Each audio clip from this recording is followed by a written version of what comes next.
Hello everyone, welcome to my channel. Today we are going to discuss chapter 8 Going Places Flamingo book class 12th. Previous video में हम 2 part finish कर चुके हैं, उसका link description box में है, वो आप जाके देख सकते हैं। पीडीएफ या इंपॉर्टेंट क्वेश्चन आंसर का आपको नोट चाहिए तो आप टेलीग्राम पे जा सकते हैं। टेलीग्राम का लिंक भी नीचे आपको डिस्क्रिप्शन बॉक्स में मिलेगा।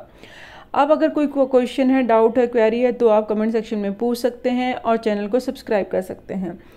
अब हम यहीं से स्टार्ट करते हैं पार्ट 3, जो रेस्ट ऑफ अभी हमारी रीडिंग बची है, एक्सप्लेनेशन बची है, वो हम स्टार्ट करते हैं। यहाँ पे अब जो सीन बताया गया है वो जो सोफ़ी का जो भाई है, ठीक है, उसका जियोफ है, उसके बारे में बताया गया है, उसका जो रूम है। अब यहाँ पे जो सीन दिखाया गया है, table lamp cast an amber glow across her brother's bedroom wall across the large poster of United first team. तो यहाँ पे जो टेबल लैम्प है वो क्या है, जला हुआ है, उसके अंदर एक येलो लाइट लगी हुई है और उसके भाई के जो बेडरूम का वॉल है उस पर वो लाइट ग्लो कर रही है। Across the large poster of United first, United यानी उस टीम का नेम है, एंड फर्स्ट टीम यानी यूनाइटेड फर्स्ट टीम है वहाँ की, और उस टीम का, जैसे टीम के अंदर 11 प्लेयर्स हैं तो उनका पोस्टर वहाँ पे लगा हुआ है। Row of colour photograph beneath, और वहाँ पे जो मतलब ऊपर सारे पोस्टर में बहुत सारे जो प्लेयर्स लगे हुए हैं उसके नीचे एक अंडरलाइन है, and 3 of them young Irish prodigy कैजी, और उन्हीं के नीचे 3 और हैं जिनकी फ़ोटोग्राफ लगी हुई है, जो कि बहुत ज़्यादा प्रोडिजी हैं, बहुत ज़्यादा गॉड गिफ्टेड हैं, इंटेलिजेंट हैं, and like a KG, and promise you'll tell no one. Sophie said, Sophie बोलती है प्रॉमिस करो तुम ये बात किसी को नहीं बताओगे। Nothing to tell is there.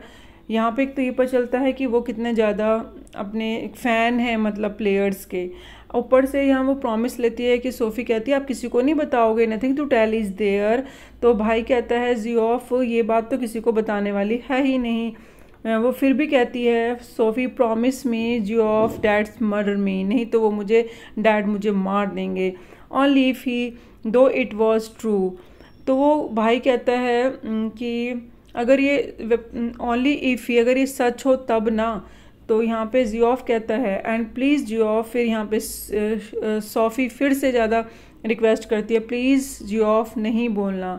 Christ Sophie you are still at school, KG must have string of girls.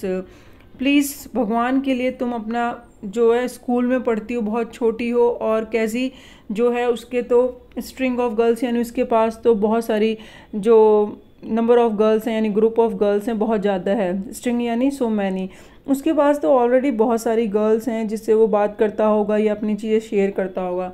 No he doesn't, SoFi कहती नहीं ऐसा तो नहीं है। How could you know that he is jeered, वो मजाक उड़ाते हुए कहता है तुम्हें कैसे पता, यानी tease someone, jeered means, and he told me, उसने मुझे बताया है, दैट्स हाउ, कैसे, if any as if anyone वो tell a girl something like that, ऐसी बात कोई किसी लड़की को कैसे बता सकता है, जियोफ कह रहा है। यस ही डिड, नहीं उसने बोला है। ही इजंट टेक लाइक दैट, वो ऐसा बिल्कुल नहीं है। ही इज़ अ क्वाइट, वो बिल्कुल क्वाइट रहता है।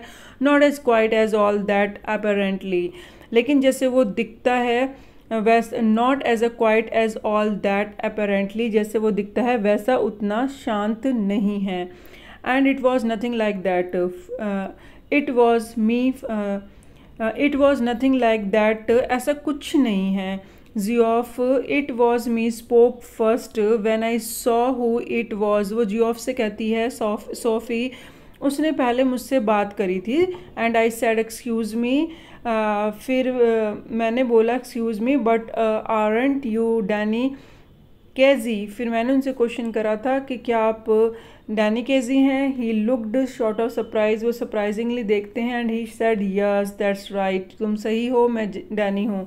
And I knew it the must be him because he had the accent, और उसको भी इसलिए पता चला सोफ़ी को क्योंकि उसके बोलने के तरीके से पता चला कि ये डैनी है। Like when they interview him on the television, क्योंकि उन्होंने टेलीविज़न में उसका इंटरव्यू देखा था। And so asked him for an autograph for the little Derek, फिर वो क्या करते हैं, पूछती है ऑटोग्राफ मेरे छोटे भाई के लिए, लिटिल डेरेक के लिए। ऑटोग्राफ दे लेने के लिए, but neither of us had any paper और पेन, हमारे पास ना पेपर था ना पेन था। So then we just talk a bit, फिर हमने थोड़ी सी बात करी about the clothes in Royce window, Royce window के अंदर जो क्लॉथ्स है उसके बारे में बात करी। ही सीम्ड लोनली, वो बहुत अकेला दिखाई दे रहा था। ये सब सोफ़ी जो है उसकी फैंटेसाइजिंग है, वही सारी इमेजिनेशन करके अपने भाई को जियोफ को बता रही है। After all it's a long way from the west of island, वो अकेला क्यों दिख रहा है उसे, क्योंकि वो अभी आइलैंड से में रहता है, वेस्ट ऑफ आइलैंड में इरिश प्लेयर है वहाँ से आया है। And then just as he was going he said if I would care to meet him, तो वो बोलता है जैसे मैं जाऊँ, मतलब at just he was going, अभी तो वो जा रहा है, लेकिन I would care to meet him, वो जल्दी ही उससे मिलेगा। Next week he would give me an autograph them, उसको ऑटोग्राफ देगा। And of course I said I would, मैंने बोला हाँ मैं भी आऊँगी ऑटोग्राफ लेने। If we he'd ever show up, हाँ हाँ उसका भाई बोलता है मतलब हाँ देगा वो तुम्हें ऑटोग्राफ, लाइक जैसे कि वो तुमसे मिलने आएगा, क्योंकि वो मिलने आने के लिए कहता है ना, जब दूंगा मैं तुमसे मिलने आऊँगा तुम्हें ऑटोग्राफ दूंगा जाने से पहले।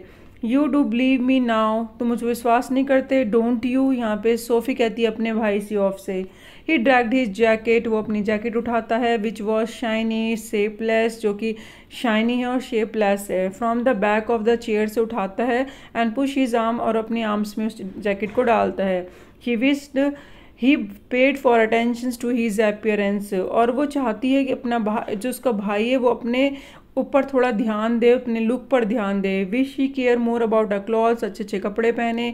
ही was tall with a strong dark face, वो लंबा है, डार्क फेस कलर है, एंड हैंडसम है। शी थॉट, वो ये सब सोच रही है, फैंटेसाइजिंग अपने मन में कर रही है। It's the unlikeliest thing I ever heard, he said, उसका भाई जियोफ कहता है ऐसी बातें तो मैंने कभी नहीं पहले सुनी हैं।